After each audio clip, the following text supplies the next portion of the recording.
Bom dia a todos. Também para mim é uma satisfação enorme estar aqui nessa cidade maravilhosa, belíssima por seu patrimônio cultural, material e imaterial. Ver um evento organizado pela gestão atual do Ministério Público, tão comprometida com as questões de interesses difusos, com a presença da prefeita da cidade, de todas as autoridades, a presença massiva dos colegas da região. Então, isso a gente costumava dizer antigamente, dentro da área de estudo e das atribuições do Ministério Público, que o patrimônio cultural era o primo pobre, porque não se dava assim, não se tinha condições, né, de, dentro das demandas, atender da melhor forma. Então, a doutora Ana é um exemplo, né, de doutrinadora nacional e internacional, uma pessoa extremamente dedicada, um ícone. A doutora Ana, então, para nós, assim, representa, para nós, para o Ministério Público Brasileiro, para a sociedade, né, a pessoa que dedica a sua vida e coloca toda a sua energia e sabedoria, né, porque a doutora Ana, para mim, assim, é um grande exemplo de promotora de justiça, uma pessoa que sempre vestiu muito a camiseta de uma forma extremamente responsável e com muito conteúdo. Tá? Então, fica aqui minha homenagem, doutora Ana, senhora, tá? E a toda a administração do Ministério Público por estar presente aqui, que significa muito para os membros do Ministério Público que trabalham com essas questões que envolvem interesses difusos, que envolvem a defesa daqueles interesses que muitas vezes não são palpáveis e que as pessoas não conhecem e que, às vezes, mesmo dentro da instituição, não, normalmente ou historicamente não tinham uma voz forte. Então, fica aqui o registro, né, do agradecimento a essa nova fase da administração que se mostra presente e que, por sua postura, né, de engajamento dos promotores com os procuradores de justiça, fazem com que essa instituição do Ministério Público realmente se torne forte, agregando às suas atribuições constitucionais uma coisa que é essencial para que as coisas deem certo, que é o bom relacionamento intrainstitucional e extra-institucional. Então, queria também registrar a satisfação da gente estar aqui numa caminhada nova, cheia de fôlego, cheia de esperança, para aqueles membros do Ministério Público que se dedicam à área de proteção dos interesses difusos, entre os quais meio ambiente e patrimônio cultural, porque é bastante difícil trabalhar nessas áreas. Envolve uma série de conhecimentos e envolve toda uma negociação constante. Tá? Dito isso, então, eu gostaria de apresentar a doutora Ana Lúcia Geuser Meira, graduada em arquitetura pela URGS, mestre e doutorada em planejamento urbano e regional pela URGS, cursos de especialização e aperfeiçoamento em desenho urbano, arquitetura habitacional, conservação e restauração de monumentos e conjuntos históricos, formação ambiental, política e gestão cultural. Foi servidora do IPHAN como técnica em preservação arquitetônica e, durante 10 anos, desempenhou a função de superintendente estadual do IPHAN no Rio Grande do Sul. É professora de arquitetura e urbanismo da Unicinos, no curso de especialização em cidades, gestão estratégica do território urbano e no mestrado profissional em arquitetura e urbanismo. A doutora Ana vai nos falar, então, sobre a história da proteção do patrimônio cultural no Rio Grande do Sul. Muito obrigada, doutora Ana. Muito obrigada, Silvia. Eu também estou muito feliz, muito emocionada de estar em Pelotas, né, cidade que eu comecei a trabalhar 30 anos atrás. Um filme passou na minha cabeça agora, enquanto eu ouvia, né, vocês. Queria agradecer muito à doutora Ana Marquesan pelo convite para estar presente nesse momento. Saudar a administração do Ministério Público, saudar a prefeita de Pelotas e todos os servidores, né, que durante tanto tempo souberam, enfim, zelar por esse patrimônio que não é só de Pelotas, é do Brasil inteiro. um abraço no Rafael Paz, que foi atualmente foi presidente do IAB no Rio Grande do Sul, e é um arquiteto, uma aquisição ótima para o IFAM, como seu superintendente, aos amigos e amigas que se encontram aqui. E Pelotas é uma cidade muito cara para mim. Eu aprendi, me apaixonei por Pelotas há muitos anos atrás, e ver como as coisas se desenvolveram e, enfim, tomaram novos rumos e novas trajetórias, né? Eu trouxe até algumas imagens para mostrar para vocês. Botão grande, tá. Bom, começando do começo, então, só para esclarecer alguns conceitos. A gente sabe, né, que patrimônio vem da raiz latina patrimonium, lá dos romanos, e eu acho que talvez nenhuma imagem represente melhor isso do que a Praça Coronel Pedro Osório, os seus conjuntos de edificações e todas as práticas sociais e urbanas que acontecem nesse lugar. E só relembrando, né, que a Constituição de 88, ela confere, legitima a dimensão material e imaterial do patrimônio cultural, e eu coloquei aqui algumas imagens de Pelotas que exemplificam isso, né, os doces, a questão dos ritmos afro, casas, monumentos, enfim, que representam a cidade e representam também esses conceitos que a Constituição de 88 consagrou. Com as mesmas imagens que representam Pelotas, eu retirei um trecho da ata da reunião de Brasília, que a prefeita Paula mencionou há pouco, em que Márcia Santana, que é uma das pessoas uma das professoras mais assim, admiradas no Brasil, no campo do patrimônio, ela, com muita propriedade, diz que Pelotas possui um dos sistemas municipais de preservação do patrimônio edificado mais completo dentre as cidades brasileiras que não são capitais. E ouso dizer, mesmo entre as capitais, no que toca a instrumentos legais, urbanísticos e de incentivo. Isso dito pela Márcia Santana é porque é. Né? Então, eu fiquei muito feliz de ler esse texto da Márcia, que, na verdade, é a transcrição na ata do parecer dela sobre o tombamento do conjunto histórico de Pelotas e, no mesmo processo, o registro da tradição doceira como patrimônio imaterial. Então, ver as duas dimensões contempladas, e aí eu acho que é a primeira vez sim, que uma cidade brasileira tem esse reconhecimento de duas dimensões do patrimônio, que, na verdade, é o patrimônio só. Né? Bom, eu estou apertando o do meio aqui, não está passando.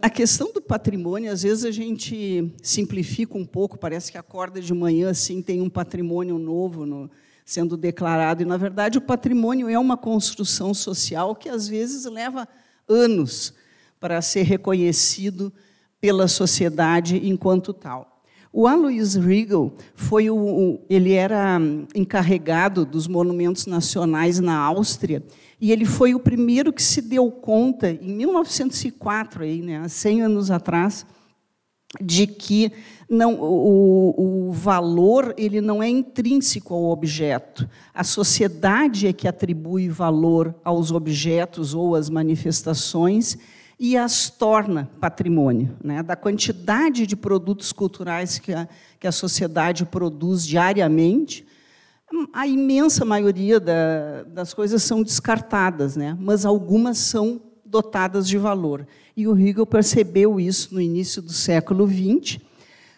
distinguindo o valor de antiguidade, que ele dizia que era o valor mais facilmente percebível no espaço urbano, é aquilo que as pessoas normalmente chamam uma casa velha, né? É o que mais, digamos assim, caracteriza, né, esses bens que são patrimoniais.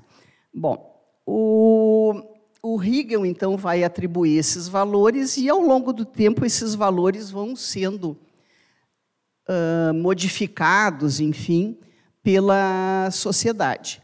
Então, nós estamos trabalhando com um campo que ele é muito subjetivo, cujos valores mudam com o tempo e mudam com o lugar, né?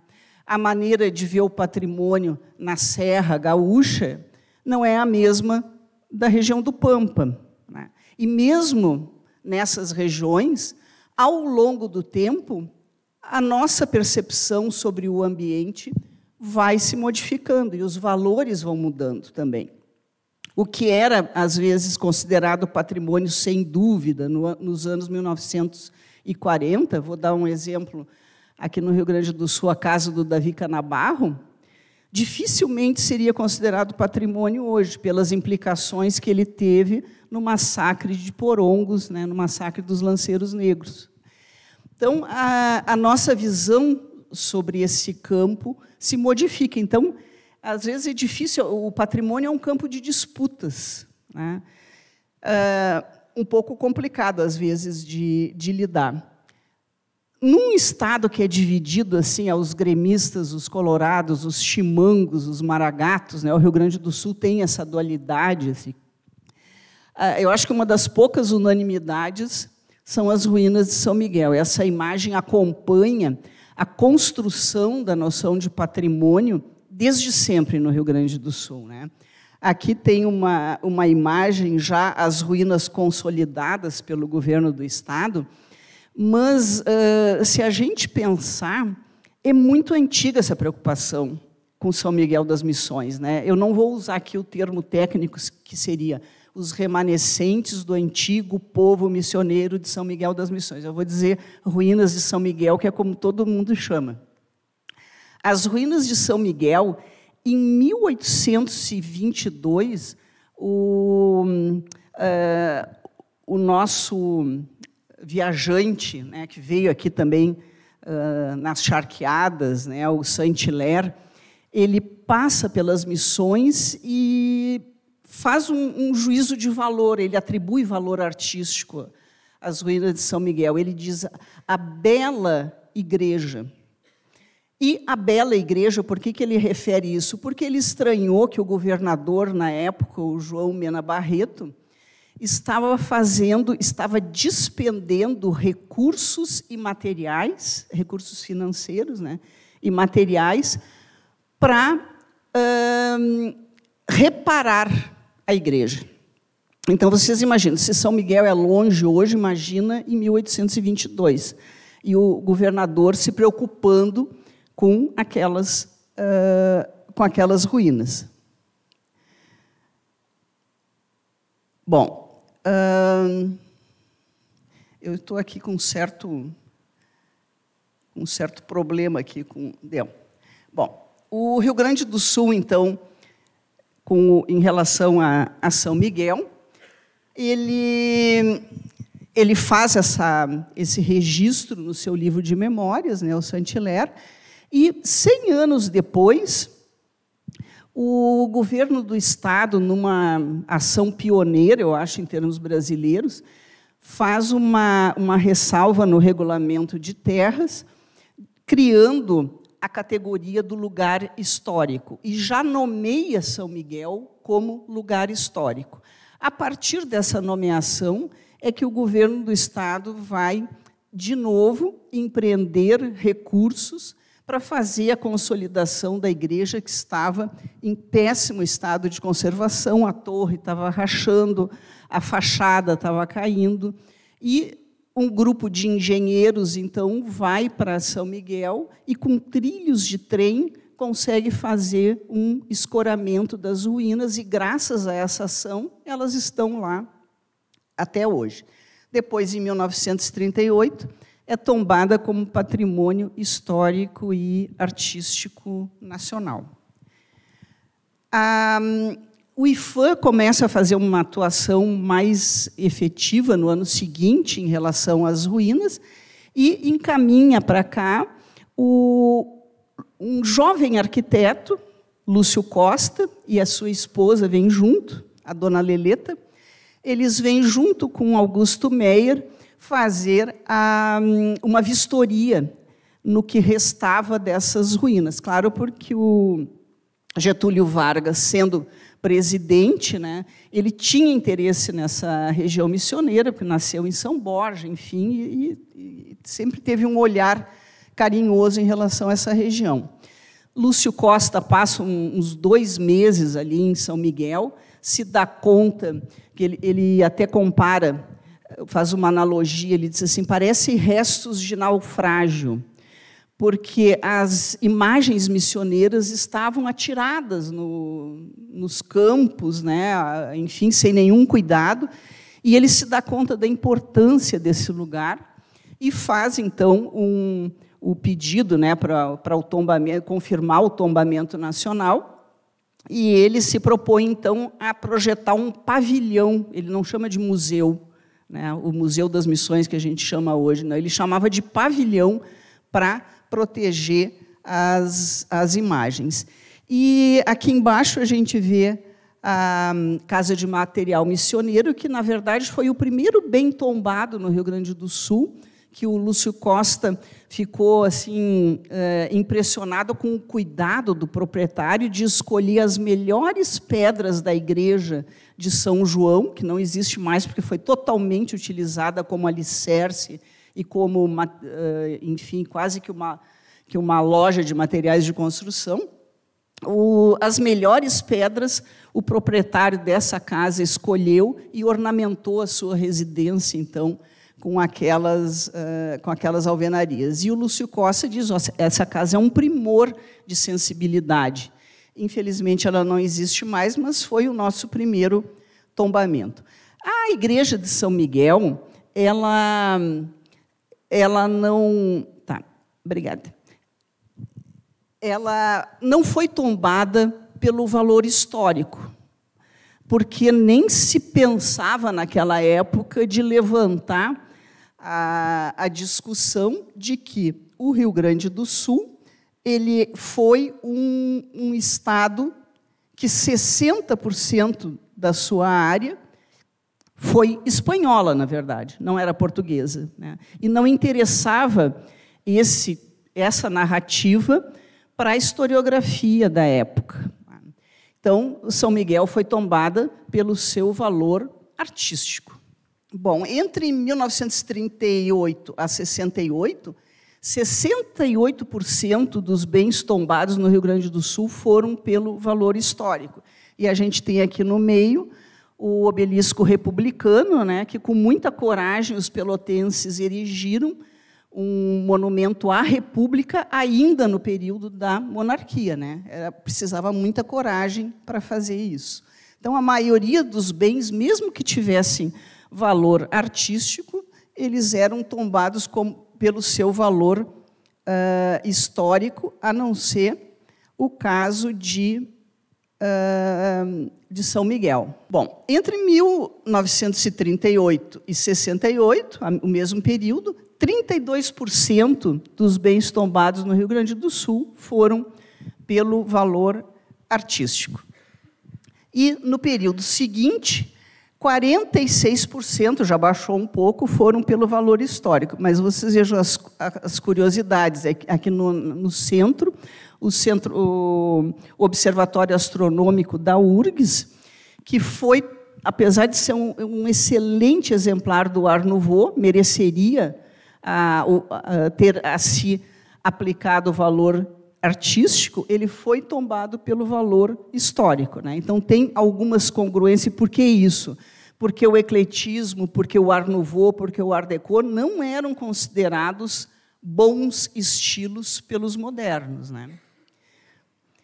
Bom, 27% dos bens foram tombados pelo seu valor artístico. Aí a gente tem a caixa d'água belíssima de Pelotas, a Casa da Nene, em Antônio Prado, e o Portão do Cais, lá no centro de Porto Alegre. Pode passar? Nesse mesmo período, 27% dos bens foram tombados por valores mistos. Então, assim, era o valor antropológico, o valor paisagístico, mas era como se esses não se bastassem. Sempre precisava da muleta do valor histórico ou do valor artístico, que foram os primeiros, os consagrados, né, no Brasil, até os anos 1970. O Centro Histórico de Antônio Prado e a Casa Schmidt-Presser foram tombados assim. Tem o valor antropológico, bom, mas precisa também ter o valor histórico para reforçar esses tombamentos. A partir dos anos 50, e aí eu acho uma questão super importante aqui para o Rio Grande do Sul, intensifica-se a participação da sociedade civil, que, na verdade, já desde lá do regulamento de terras e do lugar histórico de São Miguel, foi um grupo de intelectuais que solicitou ao governo do Estado na época, né? Então, a sociedade civil ela nunca esteve desvinculada dessas atribuições de valor. À direita, aqui, a gente tem a Rua da Ladeira, em Rio Pardo, que a Brigada Militar precisou fazer uma intervenção nos anos 1950.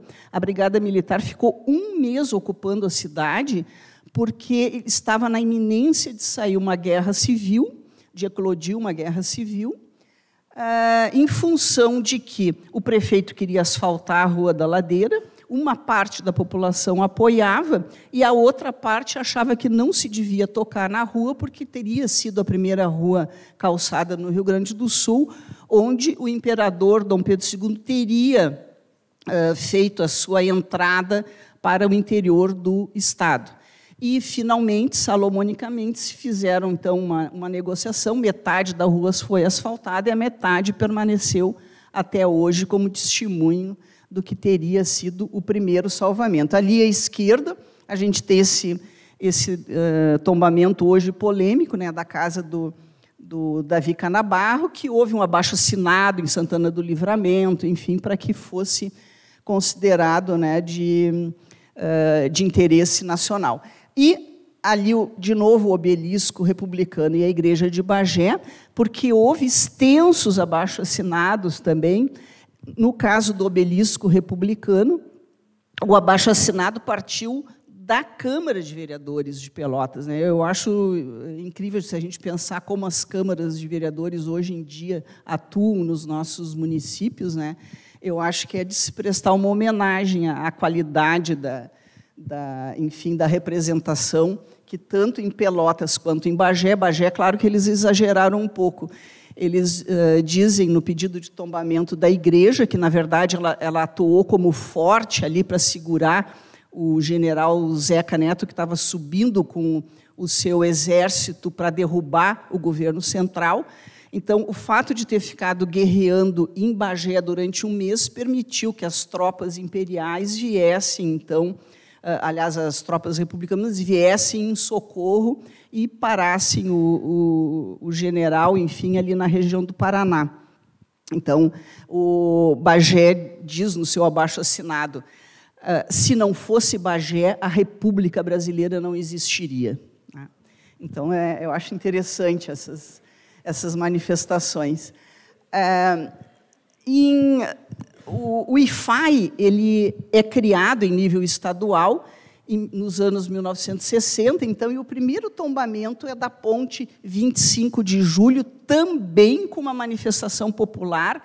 Estudantes da Unicino acamparam na ponte durante 2 dias, porque o prefeito também aí queria destruir a ponte, e eles não deixaram a ponte destruir, e o IFAI, então, faz o seu primeiro tombamento de emergência para segurar a ponte junto à praça ali do Imigrante. Pode passar? E em Porto Alegre, que durante muito tempo foi o exemplo de preservação, pelo seu pioneirismo e pela estrutura que havia, né, nos órgãos públicos. Eu diria que esse papel hoje cabe a Pelotas, né, porque Porto Alegre tem uma série de mecanismos que foram retirados, o órgão municipal está sendo, enfim, enfraquecido, as legislações também. Mas Porto Alegre tem um aspecto interessante. A lei federal, ela fala em bens monumentais, em bens excepcionais. A lei municipal em Porto Alegre retira essas palavras. Então, o que é tombado em nível municipal em Porto Alegre são exemplares e são traçados que são representativos da cidade, mesmo a arquitetura que eles chamam modesta na época. Então, ali a General Salustiano, por exemplo, a Igreja do Bonfim, né, que são representativos da cidade. Pode passar, por favor.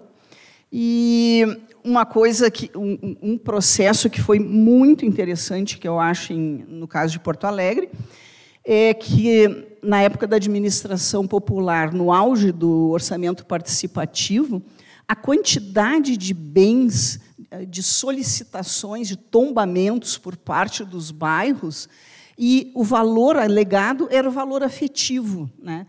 E aí a gente vê, nenhum desses bens foi tombado, né? Vou dar um exemplo para vocês, que eu não conhecia também. O clube esportivo, como era o nome dele? Era um nome... Passarinho, era um nome estranho, assim. E ficava na Vila Nova, né? Periquito. Era um passarinho especial, era o Clube Esportivo Periquito. Eles pediram o tombamento do clube e depois veio a se descobrir que foi aonde o Ronaldinho Gaúcho começou a jogar futebol, né?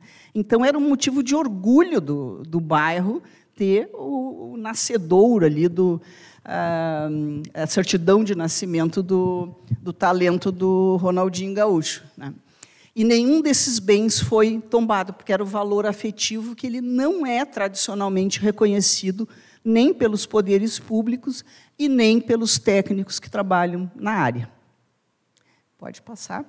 Bom, já no século XXI, 40% só, já diminui bastante, são tombados pelo valor histórico, 60% são mistos, e já aparecem aqui com uma força muito grande as áreas urbanas, onde vai se situar o Centro Histórico de Jaguarão, que tem 600 imóveis, a área de Santa Teresa, praticamente o município inteiro não, a cidade inteira de Santa Teresa, e o conjunto histórico de Pelotas também. Então, não é mais o objeto isolado, é um conjunto, né? É uma visão mais ambiental dos bens culturais.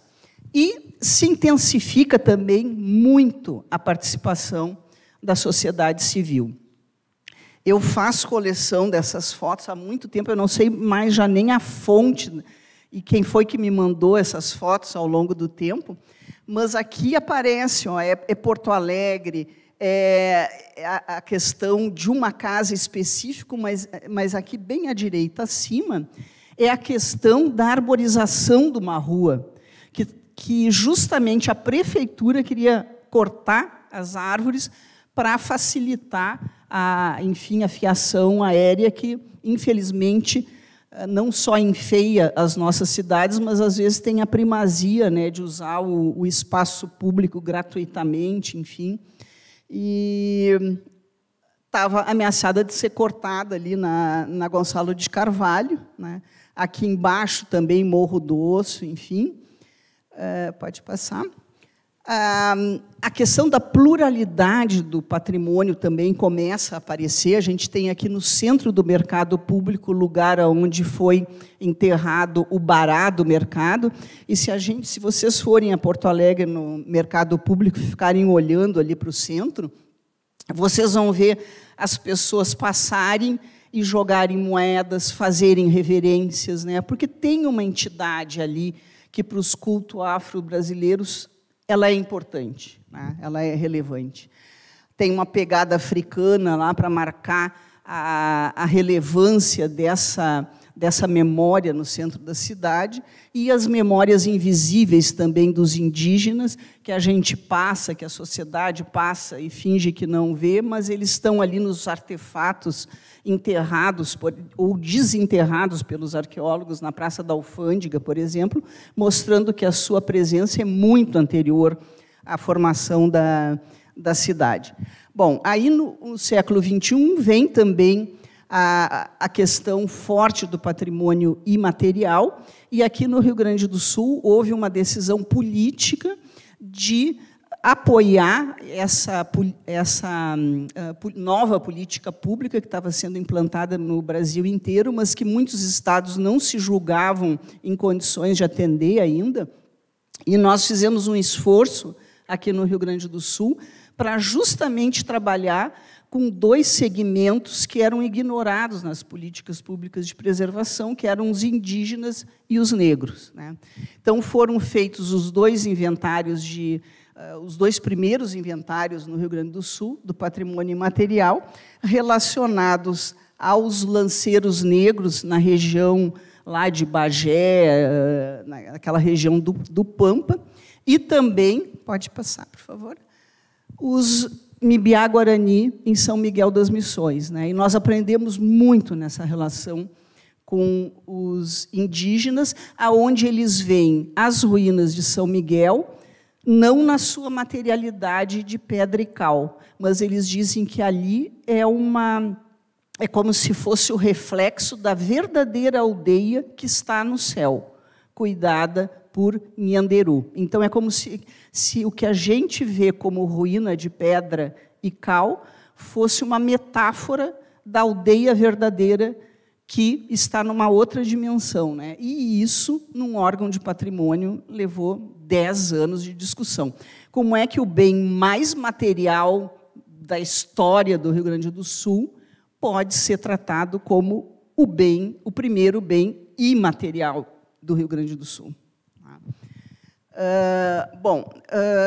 O Rio Grande do Sul tem muitas regiões culturais diferentes, né? O Barbosa Lessa identificava 13 regiões culturais diferenciadas, e essas regiões, elas também, não é só Porto Alegre, né, que batalha pela preservação do seu patrimônio, essas regiões também, aqui o Salão Roller em Ivoti sendo abraçado pela população, forçando a prefeitura a tomar uma decisão, né, de finalmente adquirir o salão, que é importantíssimo para a cidade, lá em Ivoti.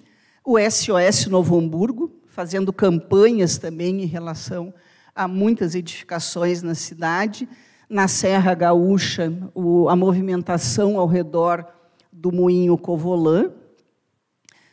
O Mercado Público de Jaguarão, cuja obra ficou pronta pelo PAC das Cidades Históricas, e o prefeito eleito não queria inaugurar porque a obra tinha sido feita pelo prefeito anterior. Então, terminou a obra em 31 de dezembro e ela ficou fechada 1 ou 2 anos até também a população se movimentar, abraçar e obrigar o prefeito atual a abrir o mercado, né? O Casarão Azul, na Rua Riachuelo, pode passar. Em São Leopoldo, a Praça do Imigrante, o Teatro 7 de Abril, aqui em Pelotas, que felizmente está, enfim, chegando na sua fase final de colocação dos equipamentos, enfim, pode passar. Uma homenagem ao Museu do Doce, né, uma maravilhosa obra de restauração, pode passar. Ali tu, Rafael. Também manifestações na Praça da Alfândega, aí já apontando para a grande bandeira, hoje em dia, da cidadania, pode passar, por favor, que é o Cais Mauá, né, o Cais Mauá para todos, e não, novamente, uma privatização que já provou que não deu certo lá no local. Pode passar. Essa palavra aqui, ó, espigão, aparece em muitos bairros e de muitas formas, né? Não ao espigão. Ali o Moinhos vive, o Petrópolis vive, aqui embaixo, lá em cima, o Morro do Osso. Aqui, o bairro Azenha também, né, que é um bairro que a gente, às vezes, nem se lembra que existe na cidade, mas estava lá para defender o seu casarão. As memórias sensíveis que a gente também, às vezes, esquece, né, e não é por um esquecimento casual, às vezes os próprios órgãos, né, fazem questão de esquecer esses lugares. O Dopinha, onde houve muita tortura, né, no período da ditadura no Brasil. Então, as movimentações, é bem pertinho do IFAM, ali numa área perto da Avenida Independência, na Santo Antônio, né, numa área de classe média alta, então, bem, digamos assim, escondido, porque ninguém esperaria que um centro de tortura estivesse ali naquele lugar, né? Isso aqui é uma campanha que um jornal de Porto Alegre fez, os patrimônios da comunidade. Então, aqui, na Vila Maria da Conceição, eles considerando o campo do Vermelhão como sendo um patrimônio do bairro, né? Aqui é Gonçalo de Carvalho, então, e pode passar. Aqui também as pessoas subindo em árvore, né? E aí eu acho que chega um ponto assim que é muito. Eu acho que a gente tem que pensar sobre isso, né? É que às vezes a sociedade civil está fazendo o papel que deveria ser da prefeitura. A prefeitura deveria cuidar das árvores. A prefeitura deveria cuidar das áreas especiais de preservação, né? Deveria cuidar da orla também, agora até que está cuidando, pode passar. A casa elétrica, que o tombamento foi pedido há muito tempo atrás. Os casarões da Luciana de Abreu, que nós acabamos perdendo, né? Pode passar. Pode passar. E aqui são movimentos a favor dos inventários da cidade, o bairro Petrópolis aqui fazendo, não só fazendo as festas, vivenciando esses espaços, mas também escrevendo no asfalto com cal, com tinta, os limites das áreas especiais de interesse cultural, que foram declaradas assim no plano diretor, mas que a prefeitura não teve coragem de implantar, porque são áreas muito valorizadas na cidade. E então eu acho assim o cúmulo, a cidadania ter que chegar nesse nível de desenhar na cidade, olha aqui, prefeitura, aqui é uma área de interesse cultural, por favor, nos reconheça, nos legitime, né? Bom, aí, claro que é uma área de disputa, então os proprietários defendem um lado, aqui a Petrópolis vive defendendo outro lado, né? E aí nós temos muitos e muitos e muitos exemplos no Rio Grande do Sul dessas lutas, né? E que levam também a pergunta, né? Quem é que tem que decidir isso, o que é patrimônio e o que não é patrimônio, né? É só o poder público? O Bourdieu já dizia que a legitimação oficial é do Estado, com letra maiúscula. Então, é a prefeitura, o governo do Estado, o governo federal, através das suas instituições, que pode legitimar oficialmente, por meio de lei de tombamento, ou do plano diretor, ou de uma lei de inventário, pode legitimar esses patrimônios. Mas aquilo que a população considera patrimônio e que não foi tombado, também é patrimônio, né? E aí eu acho que o Ministério Público tem um papel quase solitário e imprescindível de dar esse apoio, né? Então, as instituições, o sistema judiciário, os vereadores, os especialistas, os proprietários, os cidadãos, as redes sociais agora também, né? As administrações públicas, eu acho que só com a democratização e garantindo a participação da sociedade nesses processos, porque todas essas participações que eu mostrei aqui, elas são autogeridas, digamos assim, elas não são reconhecidas pelos poderes públicos como legítimas, né? E eu acho que é importante, né? Muitas vezes os conselhos de patrimônio eles perdem, os poucos que têm a questão deliberativa, né? Eles perdem essa condição para serem simplesmente de sugestão, né? Para que o prefeito possa dar a palavra final, né? O próprio de Porto Alegre foi uma época deliberativo, deixou de ser, né? É só consultivo hoje. Então, eu acho que garantir esses espaços de participação da cidadania, eu acho que vão ser o futuro do nosso patrimônio. Muito obrigada e desculpe eu ter me estendido. E, então, é essa contribuição que eu teria a fazer aqui. Muito obrigada.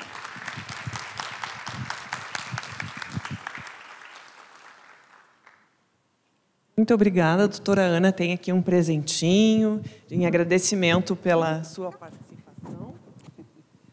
E agradecer muito porque essa visão, digamos assim, panorâmica em função do tempo, né, foi tão rica. Eu anotei tantas coisas que eu não sabia e que demonstram realmente que o patrimônio cultural é algo que vem principalmente do valor afetivo, né, e que o papel do Ministério Público é super importante justamente quando não, principalmente quando não existem os instrumentos de proteção, né? E que aproxima muito o Ministério Público, é uma oportunidade, né, que o Ministério Público tem, por suas atribuições constitucionais, de estar ao lado da sociedade. Então, muito obrigada por essa belíssima exposição.